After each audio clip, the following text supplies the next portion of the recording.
Hello everyone, कैसे हैं आप सब। मैं हूं आपके एजुकेटर नेहा सैनी। आज का टॉपिक है आपका एक्शन एंड फंडामेंटल रिसर्च में डिफरेंस।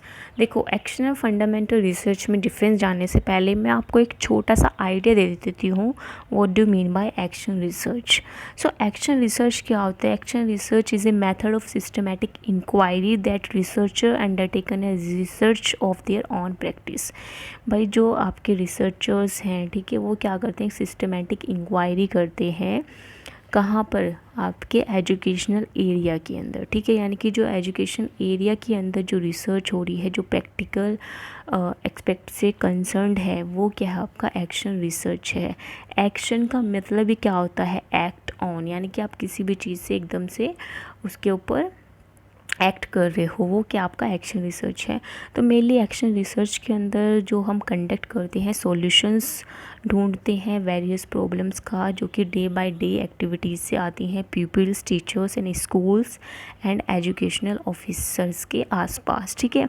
यानी कि जो डे टू डे प्रॉब्लम्स आ रही हैं आपके स्कूल या एजुकेशन एरिया के अंदर, उसका समाधान ढूंढने के लिए जो हम रिसर्च करते हैं, उसको हम बोलते हैं एक्शन रिसर्च। आई होप आपको इतना समझ में आ गया होगा। ओके, सो अब डिफरेंस डिस्कस कर लेते हैं फंडामेंटल एंड एक्शन रिसर्च के बारे में। सो फर्स्ट पॉइंट है आपका फंडामेंटल के अंदर, fundamental research is A traditional, यानी कि जो फंडामेंटल रिसर्च है वो आपकी ट्रेडिशनल रिसर्च होती है। यानी कि आपकी जो बेसिक रिसर्च जो होती है वो आपकी फंडामेंटल रिसर्च होती है। ओके, देन सेकंड है action research. Action research has developed from fundamental research, यानी कि एक्शन रिसर्च भी कहाँ से आई है? आपके फंडामेंटल रिसर्च से ही आई है, उसका ही पार्ट है, लेकिन न्यू कॉन्सेप्ट है, ठीक है। फिर सेकंड पॉइंट है it has wider area of problem. देखो, फंडामेंटल या बेसिक रिसर्च, जब भी एक नॉर्मल रिसर्च चलती है, जो जैसे कि कोविड-19 का पीरियड है, ठीक है, तो उस टाइम पे जो भी ये बेसिक जो रिसर्च चल रही है, इसको हम एक्शन रिसर्च नहीं बोलते हैं, इसको बेसिक रिसर्च बोलते हैं। ओके, जो ये पूरे वर्ल्ड वाइड जो ये रिसर्च चल रही है, इसको हम क्या बोलेंगे? Fundamental research. यानी कि इसका जो एरिया है वो भी वाइड एरिया है। ओके, तो प्रॉब्लम बड़ी है तो वाइड एरियाज तो होगा ही, ठीक है। एक्शन रिसर्च क्या होता है? नैरो प्रॉब्लमेटिक एरिया होता है। इसमें जो डे टू डे जो एक्टिविटीज़ के थ्रू जो प्रॉब्लम्स आ रही है, उनका सोल्यूशन ढूंढने के लिए हम क्या करते हैं? एक्शन रिसर्च करते हैं। ओके, तो फंडामेंटल रिसर्च में आपको वाइड, जब इतना बड़ा एरिया है इसका, तो इसके लिए आपको एक स्पेशल ट्रेनिंग की भी ज़रूरत होगी। तो fundamental research need special training. Okay, लेकिन एक्शन रिसर्च में क्या होता है? एक नैरो एरिया है, तो इसमें कोई स्पेशल ट्रेनिंग की ज़रूरत नहीं पड़ती है। It is mainly conducted by teachers, manager and educational officer के थ्रू ये कंडक्ट कराई जाती है। ओके, अब नेक्स्ट पॉइंट है स्टैंडर्ड डिवाइसेस आर यूज, यानी कि फंडामेंटल के अंदर आपको स्टैंडर्ड डिवाइसेस का इस्तेमाल करना होता है, लेकिन एक्शन रिसर्च के अंदर जो हम सेल्फ मेड डिवाइसेस होते हैं उनका यूज़ करते हैं।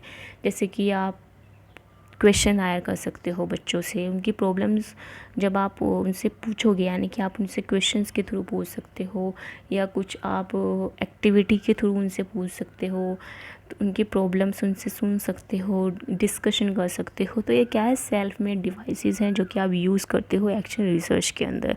लेकिन फंडामेंटल रिसर्च के अंदर आपको स्टैंडर्ड डिवाइसेस का यूज़ करना होता है। ओके, नेक्स्ट है fundamental research need no relationship with the school. भाई, जो फंडामेंटल रिसर्च है उसका रिलेशनशिप नहीं होता है, या ज़रूरत नहीं है स्कूल से रिलेशनशिप की। लेकिन एक्शन रिसर्च मेनली कंसर्न होती है with the practical aspect of education, यानी कि इसके अंदर हम डे टू डे प्रॉब्लम्स का समाधान ढूंढते हैं, तो ये एजुकेशन से प्रैक्टिकली कनेक्टेड है। ओके, द नेक्स्ट पॉइंट है फंडामेंटल के अंदर it is based upon the samples. वे जब हम कुछ सैम्पल्स कनेक्ट करेंगे, अब हमें देखना है कि कौन सा पेशेंट कोविड-19 पॉजिटिव है, कौन सा नेगेटिव है। तो उसके लिए हमें क्या करना पड़ेगा? सैम्पल्स को कलेक्ट करना पड़ेगा, और सैम्पल्स को कलेक्ट करके ही हम क्या करेंगे?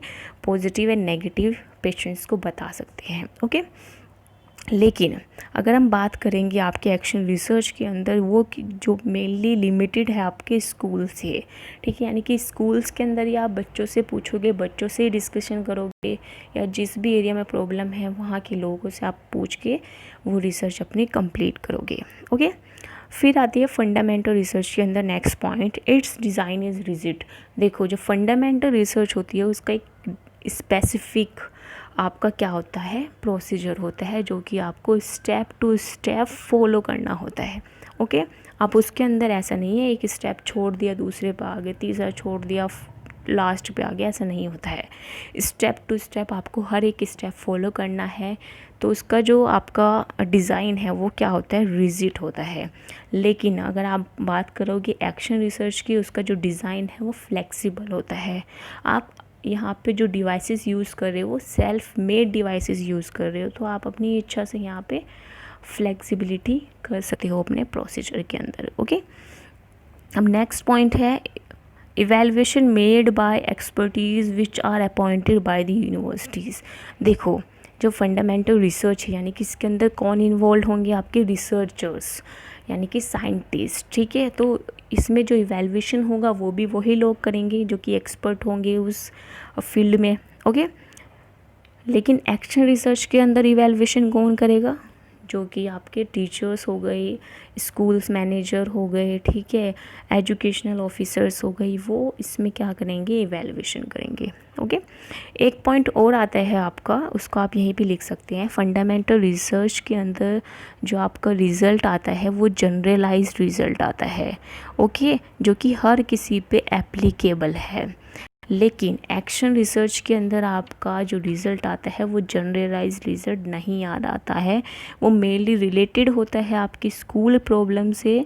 सो जो वहाँ का रिज़ल्ट आता है वो भी आपका मेनली स्कूल लिमिटेड ही जो आएगा, जो स्कूल की प्रॉब्लम है उससे रिलेटेड ही वो रिज़ल्ट आएगा। ठीक है, आया ना समझ में? तो यही लास्ट पॉइंट था आपका। तो आई होप सो कि आपको लेसन्स पसंद भी आ रहे होंगे और मेरे ख्याल से आपको समझ में भी बहुत अच्छे से आ रहे होंगे। सो अगर आपको लेसन्स पसंद आ रहे हैं तो सब्सक्राइब कर लीजिए सैनी लर्निंग क्लासेस को, and you can follow me on Instagram and Telegram. And आप मुझे कमेंट के थ्रू बता सकते हैं कि अपनी एडवाइस दे सकते हैं कि आप किस टॉपिक्स पे वीडियोस चाहते हैं और कैसे लगी हैं आपकी वीडियोस, जो मेरी वीडियोस है वो आपको कैसी लग रही है, या आप मुझे बता सकते हैं कमेंट करके। ओके, लाइक ज़रूर करना वीडियोस को, सब्सक्राइब ज़रूर कर लेना सैनी लर्निंग क्लासेस को। सो मिलते हैं नेक्स्ट क्लास में नए टॉपिक के साथ। और हाँ, अगर आपको साइंस की वीडियोस देखनी है तो आप मेरे साइंस लर्निंग एकेडमी को भी फॉलो कर सकते हैं। Okay, Saini learning classes for CSIR NET and B.Ed, and Science Learning Academy for science classes. So you can follow me on Science Learning Academy also. So thank you to all. अगर आपको इसी तरह lessons अच्छे लगे तो please subscribe my channel Saini learning classes. Have a nice day.